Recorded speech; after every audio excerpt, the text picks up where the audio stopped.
pond is my grow on pond. Running water. Well, I've got to get all of this put in. But basically it strengthens up the pipe. The state of you. Let's go and have a roast dinner. Because it's Sunday, and as you can see, I've sorted out my airline as well. The same black pipe is what's up there. Just watch this space, guys. What I'm going to use this bit of 2-inch pipe that I've got. Side, I couldn't quite get it all the way in flush because I wanted to meet it into the drain. I'm going to come up with a different idea and I'm going to use this for another project. Hello everyone, welcome back. James the Koi Whisperer. So today, coming up in this video, I've got to sort out the electrics for the new grow on pond. I've got to sort out the water pipe for the new grow on pond. Flip the camera around and show you what I'm up to. But then, plumbing. Loads of bits and pieces in here. So I've got some bits to have a play around with. It's all speed fit, water pipe, 20mm. I've got all my support things that you stick in. I don't really know what they're called. That's what they're called. But basically it strengthens up the pipe. I've got my tap, the double tap. One for a constant trickle in and one for maintenance for cleaning down purposes. Got my stopcock. I don't know if I'm going to need this or not, but I bought it anyway. And then obviously this is what I connect my tank to. I'll show you what I done last time round. That's pretty much the setup that I'm going for, and I want that over on the other pond that I'm doing. I just got to work out how to connect it to this bit of pipe. What I was planning to do is whack a T-piece in, across here, or straight into there, but I'm thinking the thickness of this, to get this pipe flush, I'll have to drill a massive hole into my block work. So I thought I'd go through the woodwork instead, put a T-piece on, and then put a 90 on. But basically the 90 itself will have to come all the way into here just to get it to fit flush against the wall.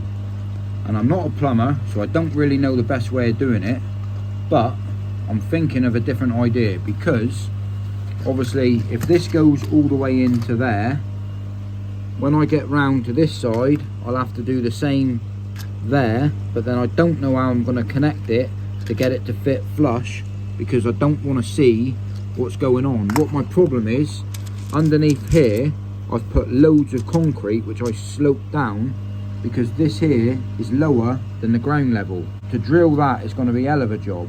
The T-piece coming up to it this way, see how high that sits, so that ain't going to be an option either. So basically what I'm thinking, cut that pipe away and redo it. Got loads of the blue pipe left. What I'm thinking, I could come round to the back where I put the original blue water pipe and the gas pipe. I'm thinking I might connect it up there with a T-piece, run it round here, run it up through here, come up over the shed, go through the framework, come down, run it across, and then come in over here. I think that's what I'm going to do, and then I can always put insulation over the top of the pipe work. I think that will be the easiest way and the best looking way I can come up with. Time to fire up the Makita. Right, so it started to rain, but the pipe work runs across here through the hose. I ran out of 90s, so I decided to loop it in with a clip. It runs across the top, basically through there, onto a 90, runs down. I ran out of 90s, so what I'm going to do is get another one, tuck this in, put a 90 in here. That runs across down through here, onto a 90, and then that runs straight into the T-piece right there, which that feeds the filter shed, that feeds this here. I've got one stopcock right at the very end of the garden, which shuts everything down. But yeah, I want to get a 90 on it here, and I do want to state all of this pipe work that you see, because it's summer, it's no rush, but basically I'm going to get some of this stuff because I know where there's some on the farm. I've seen loads, and all it does, it just clips around the pipe like so, helps the freezing and stops it from freezing over the winter. And yeah, that's that all done. What else I'm going to do when my electrics get put in next in a minute, for the electrics for the pond, this whole framework here, what you can see, I'm going to put a bit of, I don't know, I might even put a bit of feather edge and sort of box it all in so it can't be accessible or you can't see it. There we have it. We have got running water. turn that off. Got to hook up the rest of it, but I'm not sure where I want it to go yet, so I'm just leaving it like that. I need to get the electric sorted next. This was actually left over from the original pond build when I built this pond. To be fair with you, I nearly scrapped it in. For the price of scrap metal and copper, I nearly got rid of it because I thought I would never ever need it again. But I'm glad I've kept it. This will come really handy. I'm going to get round the back and hook it all up to that box to inside of here. Like a glove. Making quite a mess. Yeah, I'll tidy up in a bit.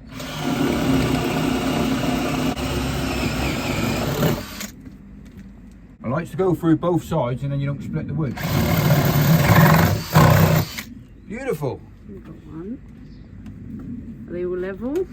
Well, don't really have to be. Look at the state of you. Thank your mother for the rabbits. Right, so I've clipped it in. I've ran the electric in. It runs all the way across here. I am going to cover all of this as well. Whack some lagging round all of the pipes. Cover all this with some feather edge on the outside. And yeah, basically I'm coming down and I've just left it cooled up. So when I get my electrician, we can tap into here and we can go from there. I've also hired up my electric box because the filter will be in place and I wanted to have plenty of room. So I thought I'd just as well hire it up there, just like so. And as you can see on the back fence there, basically, I've just been ploughing on here this morning. I haven't really done much filming. So that's where the box was. I've got to do a bit more paint work. But what I've done, I've whacked my water pipe in.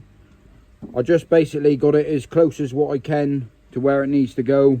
To be fair with you, having the stopcock on there is pretty pointless. But I don't know, it's on there. It's basically, I don't know really why I put it there, but it's there. I'm not a plumber. But yeah, so if I ever need to do any maintenance to this, I can just shut it off and I can do some maintenance to this. But what I've done, I've fit my dechlorinator up here. So this is the first stage of dechlorinating that I do. So I will be adding a big blue or big black to this as well. But what I'm doing at the moment, I'm just having a little root through some of my bits and pieces, what my mate left me, and just seeing if I can get that tap hardwired up to that, pretty much like I did in the filter shed. So yeah, I'm just having a play around. These here are pretty cool as well, because you can control the flow of water through this little nozzle. So I might add one of these to this pond. But yeah, I've got to give him his box back later on, so that there will come in handy. And then I've got a couple of reducers and a couple bits here. These here little, I'm not sure what size they are, 3/8, but the plan is to screw these into here. And basically, they do away with all of your hose pipe connections. So I can use decent ones like this. Need to sort it all out first. But what I need to do is go and have a roast dinner. Because it's Sunday, you know what I'm saying? I can't continue anymore. I need a roast. Oh, it ain't a Sunday unless you have a Sunday roast. So thank your mother for the Sunday. Happy days. Right, so while I'm down the back here, don't know if you can see, I've sorted out my airline as well. Ideally, not gonna lie, I'd have liked this, the same height as what the pond is, just in case it ever leaks. But I ain't got any more of that pipe. And basically I have to buy a full length and I can't be bothered. So I'm just gonna cut it off there if I ever want to. And then I can hire that if I ever need to. But for now, all I've got is a little bit of flex on it. I can connect the same black pipe is what's up there into here, and then when I'm all done and all the wall's been rendered, I can literally just clip this on and then tie in my airline. But that's that job ticked off the list. The next job I got to do is down the back here. You can see I got a 4-inch gap, and what I'm going to do, I'm going to use this as a support, and this is where I'm going to flush out my waste, my dirty water, the overflow from the skimmer and the filter, the dirty water from the filter. So I'm going to get that put in place now. I did have a little bit of pipe left which come off of this filter over here, but it ain't long enough and it ain't going to do the trick.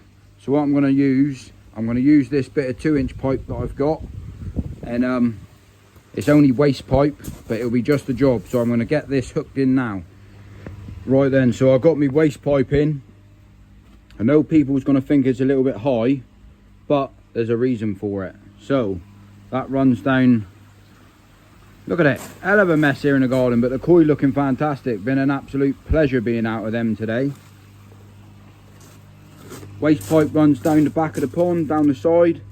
I couldn't quite get it all the way in flush because I wanted to meet it into the drain, so this runs straight into the soakaway now. Time I get my render on, and being a black waste pipe, to be fair with you, it ain't going to make that much of a difference. It looks very tidy against the pond wall.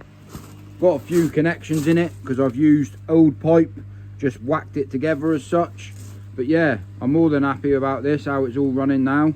I am thinking over here, because I ran out of 90s, I got a bit of a looping bend, and what I'm thinking, I might just go to the shop, tuck this in on the side, and then 90 just to make it look a that little bit neater. But basically I'm going to need 190 there and 190 there just to make it flush, but I can get to that at a later date. So we're all plumbed in here, we're coming hardwired in, up, in. I'm going to take this off, give this a bit of a sand down, and then paint it up black, or spray paint it. My mate's grabbing me a connection for this part, so I can run it down, I can run it back around, and if I decide to put like a big blue in the corner here and then run it back to the pond, I can use this as like the pre-filter, if you know what I mean. But the reason why this is off, and the reason why this is over here, is because I'm not happy with this filter.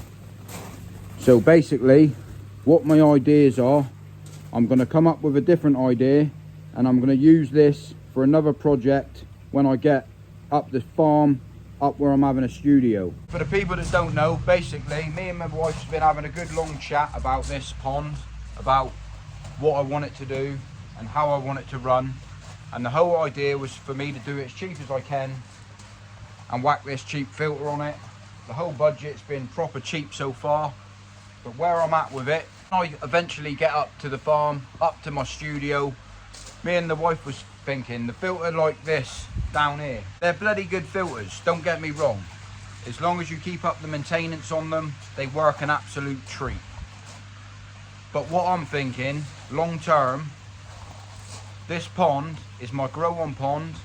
The way I want it to run, I want it to be self-running down to a point, because I'm not going to have the time here in the garden every day when I get up the studio to maintain this filter.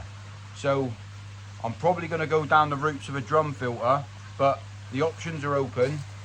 And well, just watch this space, guys, because me being a YouTuber with the support by you guys, the channel's doing fantastic. I'm going to get the pond fiberglass, and I'm also going to be getting a drum filter. So thank your mother for the rabbits, and I'll catch you all on the next one.